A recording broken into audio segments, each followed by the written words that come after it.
साथियों, आज बात करेंगे थोड़ी सी राजनीति के बारे में। राजनीति एक बहुत ही दिलचस्प खेल है, मजेदार खेल है। क्रिकेट, हॉकी, फुटबॉल, बैडमिंटन, इसको खेल समझते हैं ना, लेकिन राजनीति वास्तव में एक बड़ी ही दिलचस्प खेल है। और राजनीति में आने वाला हर आदमी, हर नेता, उसका एक ही सपना होता है कि अपने आप को स्थापित कर लिया जाए एक बड़े नेता के रूप में, ऊंचाई पर लाया जाए और दूसरी पार्टियों को, विपक्षी नेताओं को तो गिराने का उसका सबसे बड़ा सपना होता ही है, लेकिन खुद को और अपनी पार्टी के दम को आगे बढ़ाना उसका सबसे बड़ा सपना होता है। लेकिन राजनीति में कुछ किरदार होते हैं जो बड़े ही रोमांचक होते हैं और बहुत ही, कह सकते हैं, दिलचस्प होते हैं। कुछ किरदार ऐसे होते हैं जो अपनी पार्टी के लिए कुछ भी कर सकते हैं, और इन्हीं में से एक किरदार है, एक ऐसा बंदा है जो मुझे बहुत ही पसंद है, बहुत अधिक पसंद है। कारण पता है? पहले आप जान लीजिए वो किरदार आखिर है कौन। ये किरदार हैं, आपको याद होगा, हिंदू हृदय सम्राट कहा जाता था बाल साहब ठाकरे को। बाला साहब ठाकरे हिंदू हृदय सम्राट कहलाते थे, उन्हें कहा जाता था, और उन्होंने शिवसेना की शुरुआत की थी। बहुत ही लोकप्रिय, विशेष रूप से हिंदुओं के बीच लोकप्रिय पार्टी हुआ करती थी शिवसेना। बाला साहब का निधन हुआ, वो नहीं रहे। उसके बाद उनके सुपुत्र उद्धव ठाकरे जी ने शिवसेना की कमान संभाल ली, और उम्मीद तो यही की जाती है कि वो भी उन्हीं की तरह होंगे, अपने पिता की तरह। खैर, और बाला साहब ठाकरे के समय से ही एक नेताजी हैं, संजय राउत। संजय राउत बहुत पुराने नेता हैं, दिग्गज खिलाड़ी हैं, शिवसेना के माहिर खिलाड़ी रह चुके हैं, और मराठी मानुष का स्वाभिमान अक्सर वो दिखाते रहते हैं। कितना है इसकी चर्चा नहीं कर रहे हैं, लेकिन हाँ, वो दिखाते तो रहते हैं। संजय राउत जी, आज उन्हीं की तो चर्चा कर रहे हैं हम लोग। गजब और दिलचस्प किरदार, राजनीति का एक मशहूर कैरेक्टर, एक ऐसा किरदार जिसने, संजय राउत ने अकेले खुद के दम पर, आपको पता है बहुत सारी पार्टियां ऐसी थी, शिवसेना की विरोधी पार्टियां, जो शिवसेना को बर्बाद करना चाहती थी, नष्ट करना चाहती थी, गिराना चाहती थी। लेकिन संजय राउत एक ऐसा किरदार निकले जिन्होंने खुद, उस बंदे ने अपने अकेले के दम पर, संजय राउत ने अपने खुद के अकेले के दम पर पूरी की पूरी शिवसेना को ही धूल चढ़ा दी, मिट्टी में मिला दिया। शिवसेना के नेता हैं, लेकिन अकेले दम पर संजय राउत ने, उस बंदे ने शिवसेना को बर्बाद कर दिया। कभी बाला साहब ठाकरे के करीबी, फिर बाद में उद्धव ठाकरे के एकदम करीबी, करीबी नहीं, एकदम करीबी, उन्होंने ऐसी ऐसी नसीहतें दी उद्धव ठाकरे को, जिसने तो शिवसेना का बेड़ा गर्क कर दिया। शिवसेना दो फाड़ हो गई। एक फाड़ एकनाथ शिंदे का हुआ, और एक फाड़ उद्धव ठाकरे के पास रह गया। शिवसेना शिंदे गुट हो गई, और शिवसेना उद्धव बाल ठाकरे गुट हो गई। और स्वाभाविक सी बात है, संजय राउत किधर रहे होंगे? उन्होंने शिवसेना को तो बर्बाद कर ही दिया, अब बाकी बचे उद्धव ठाकरे, अब उनके पीछे पड़े हैं।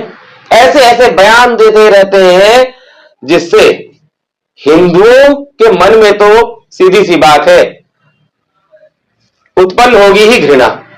और किससे उन्होंने संगठन, गठबंधन किससे करवाया उद्धव जी का? पहले तो उनके मन में मुख्यमंत्री पद की लालसा ऐसी भर दी, जबकि उद्धव ठाकरे इसके लिए शायद उन्होंने सोचा ना हो, लेकिन पहले उनके अंदर उंगली मार मार के, कोच कोच कर उनको कहा कि भाई आपको बनना चाहिए मुख्यमंत्री, और जो शिवसेना के वैचारिक विरोधी रहे हैं शुरू से, कांग्रेस, एनसीपी, इन सब के साथ, समाजवादी पार्टी, इन सब के साथ शिवसेना का गठबंधन करा दिया। और जो प्राकृतिक गठबंधन सहयोगी रही थी भारतीय जनता पार्टी, उससे तलाक दिलवा दिया। संजय राउत ने खुद अपने अकेले के दम पर इतना बड़ा कांड कर दिया और उद्धव जी को लॉलीपॉप थमवा दिया। किसका? मुख्यमंत्री पद का। बाद में उद्धव ठाकरे तो मजबूर हो गए वो सब काम करने के लिए जो कांग्रेस, एनसीपी, शरद पवार जो उनसे करवाना चाहते थे। हिंदू विरोध, और हिंदू विरोध मतलब किसका समर्थन आप समझ जाइए, खुद ही समझ जाइए। और इसके कारण हिंदुओं के मन में शिवसेना के प्रति नफरत जागने लगी। एक नेता ने इस बात को समझ लिया, एकनाथ शिंदे ने, और उन्होंने तुरंत किनारा कर लिया।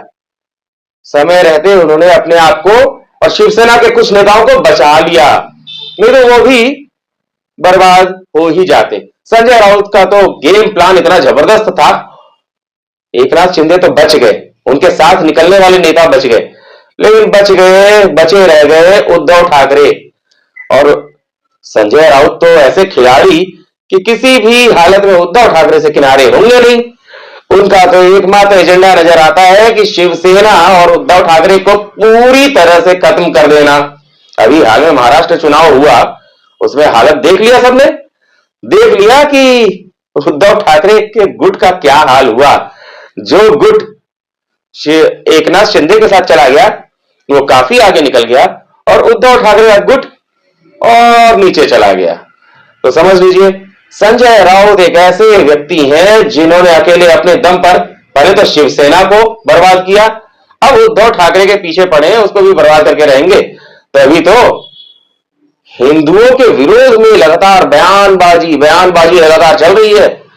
जहां भी हिंदुत्व की बात आती है तो शिवसेना के नाम पर संजय राउत पहले भड़कते हैं, हिंदू विरोध कूट कूट कर दिखाते हैं। और ऐसे में भी लोग अगर उनको हिंदुओं का नेता कहें तो समझ जाइए ऐसा कहने वाले लोग खुद को धोखा दे रहे हैं। लेकिन हां, मानना पड़ेगा, संजय राउत जी गजब, सैल्यूट है आपको, सैल्यूट। आपने कितनी जबरदस्त जिम्मेदारी अपनी निभाई। पता नहीं किस जन्म का बदला ले रहे हैं, कौन से जन्म की दुश्मनी आप निकाल रहे हैं बाला साहब ठाकरे और उनके परिवार से, शिवसेना से।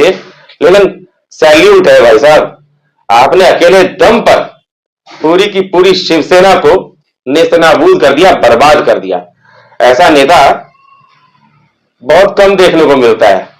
तो जो लोग भी किसी से बदला लेना चाहते हैं, किसी को मिट्टी में मिलाना चाहते हैं, उन्हें अपना एक गुरु मिल गया है संजय राउत के नाम पर, जो उसी घर में रहकर उसकी छत और उसकी नींव को ढा दे, तोड़ दे, हिला दे। और वो व्यक्ति जो जिस थाली में खाने का ढोंग करता रहा, उस थाली में छेद नहीं, उसको तो चलनी बना दिया उन्होंने, चलनी। तो संजय राउत जी एक बार फिर से सैल्यूट आपको। और जो लोग भी कहीं किसी से बदला लेना चाहते हैं, किसी को मिट्टी में मिलाना चाहते हैं, तो संजय राउत को अपना गुरु बना लीजिए। देखते रहिए आने वाले समय में। अभी तो शिवसेना का एक गुट जो शिंदे जी के साथ चला गया वो तो बच गया, आगे बढ़ रहा है। उद्धव ठाकरे के साथ वाला गुट का क्या हाल है दिख रहा है, नजर आ रहा है। उद्धव ठाकरे कब तक संजय राउत के चंगुल में फंसे रहते हैं। हो सकता है कि जब उनकी आंखें खुले तब तक कुछ भी ना बचे उनके पास। लेकिन संजय राउत गजब के खिलाड़ी निकले, ऐसा किरदार देखने को बहुत कम मिलता है। मामा शकुनी महाभारत में जो थे, शायद उन्होंने भी संजय राउत से ही झूठ, कपट और फरेब की शिक्षा ग्रहण की होगी। इसलिए जो भी झूठ, कपट और फरेब सीखना चाहते हैं, संजय राउत के पास चले जाएं, उन्हें अपना गुरु मान लें।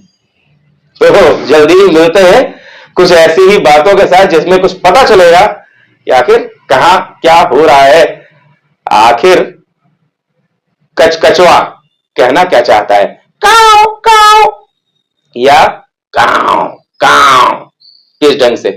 ठीक है, नमस्कार।